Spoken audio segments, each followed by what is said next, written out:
Oi pessoal, eu sou o Dr. Pedro Barbosa, neurologista, e no vídeo de hoje eu vou trazer uma série de dicas para ajudar vocês a interpretar notícias médicas.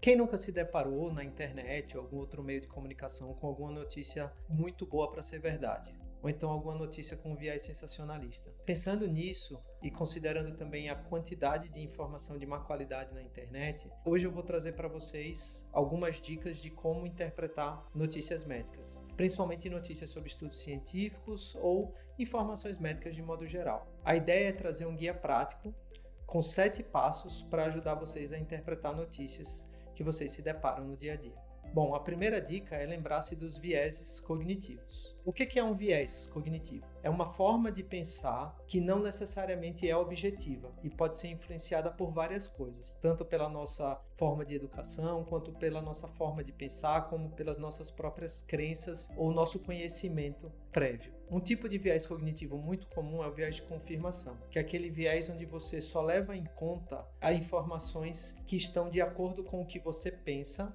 e negligencia informações que falam o contrário do que você pensa. Então, um exemplo de viés de confirmação é pegar 2 fatos que não estão associados e achar que um tem relação de causalidade com o outro. Então, por exemplo, eu posso pensar que toda vez que chove, minha coluna dói. E daqui para frente, toda vez que chover e minha coluna doer, eu vou reforçar essa ideia. Eu vou ter um viés de confirmação. Porém, toda vez que a chuva vier e que minha coluna não doer, ou toda vez que a minha coluna doer sem estar chovendo, essa informação eu não vou levar em consideração. A segunda dica que eu tenho para dar para vocês é: cheque sempre a fonte da notícia. Toda matéria deve citar suas fontes. É importante que você vá atrás da fonte para saber se a fonte é uma fonte genuína e saber quem é que está escrevendo. Então, por exemplo, se você está lendo uma notícia sobre um tratamento revolucionário para a doença de Parkinson, é importante que o autor da matéria cite de onde ele tirou a informação sobre esse estudo e se o estudo realmente existe, se ele foi publicado numa revista verdadeira e de onde ele está tirando as informações. A terceira dica é sobre a classificação da evidência,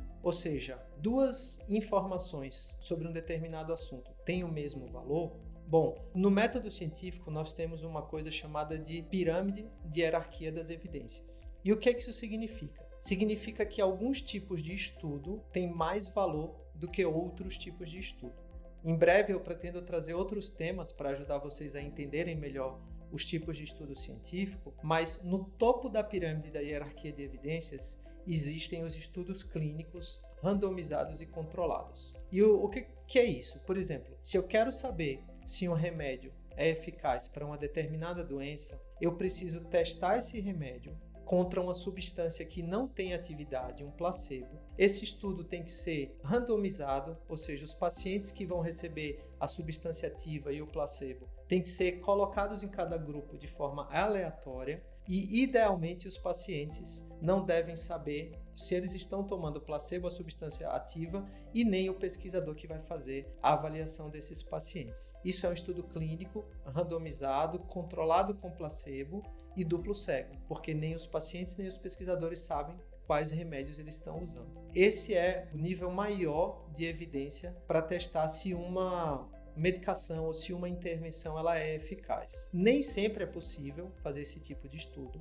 Então, logo abaixo da pirâmide de evidência, temos os estudos não randomizados, onde os pacientes não são colocados em grupos de forma aleatória. E por determinadas circunstâncias isso pode acontecer, mas só lembrar que quando o estudo não é randomizado, o poder dele não é tão grande quanto o estudo randomizado. Depois, temos os estudos observacionais. Então, esses são estudos onde a gente não consegue dividir os pacientes em grupos para estudar uma determinada substância. Por exemplo, se eu quero estudar os males do cigarro, eu não vou convocar um grupo de pessoas que nunca fumou e dar cigarro para essas pessoas, porque eu já sei que é uma substância que faz mal. Da mesma forma que se tem algum grupo de doenças que já tem algum tratamento definitivo, nós não vamos fazer um estudo que previna essas pessoas de receberem um tratamento que já existe, que já é comprovadamente eficaz. E aí são os estudos que observam determinadas características em certas populações, ou então são estudos que querem entender a relação entre 2 coisas,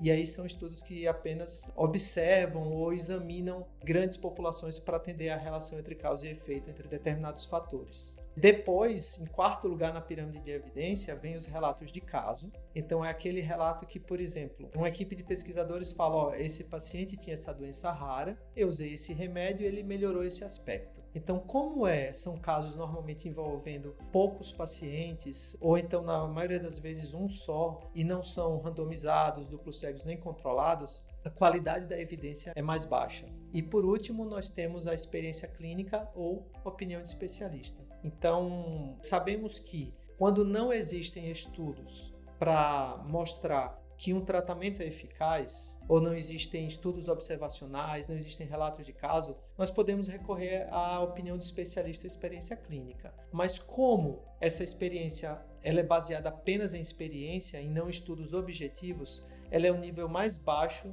de qualidade de evidência para uma determinada intervenção ou determinado medicamento. E a gente só deve usar quando não existem evidências nos outros níveis. A quarta dica é avaliar se os autores do estudo que você está lendo ou da matéria levaram em conta as próprias limitações. Todo estudo científico tem suas limitações e suas observações sobre para que população aquele estudo serve e quais as limitações quando você estiver analisando o resultado de um estudo. Então, um estudo onde o autor não endereça ou não aborda essas limitações é um estudo que deve ser considerado com cautela.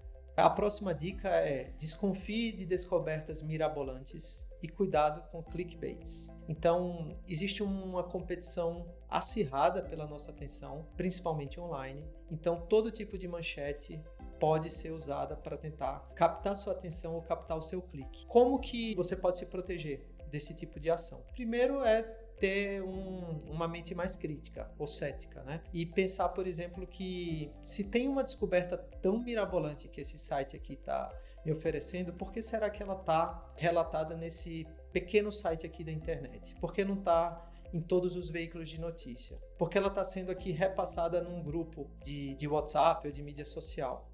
Porque essa notícia não está nos grandes veículos de mídia, ou então porque essa notícia ainda não chegou a você por outros meios. Tá bom? Mantenha sempre um nível baixo de suspeita e evite clicar em notícias sensacionalistas e principalmente compartilhá-las. A dica de número 6 é: se você está lendo sobre uma descoberta nova, talvez antes de compartilhá-la seja melhor esperar ela ser replicada. Então, pelas próprias características do método científico, nem todas as descobertas são replicadas. Então, uma vez que um autor ou uma autora escreve um artigo novo sobre uma descoberta nunca antes relatada, em seguida surge uma corrida de outros pesquisadores para tentar replicar os achados. Então, um número razoável de descobertas, elas nunca são replicadas. Então, aquela notícia que a gente leu hoje, ela pode se tornar irrelevante no futuro. Então, é importante, antes de compartilhar, ver se essa notícia já é uma notícia que foi replicada por outros pesquisadores ou não. Por fim, a dica de número 7, debata ideias e não pessoas. Toda ideia merece ser debatida, discutida, e é através justamente dessa discussão contínua que a ciência avança. É isso que nos permite viver num mundo moderno, cheio de inovações tecnológicas. Mas enquanto estiver debatendo ideias, lembre-se sempre de ser gentil com as pessoas. Bom, espero que vocês tenham gostado do vídeo. Qualquer dúvida, por favor, deixem nos comentários.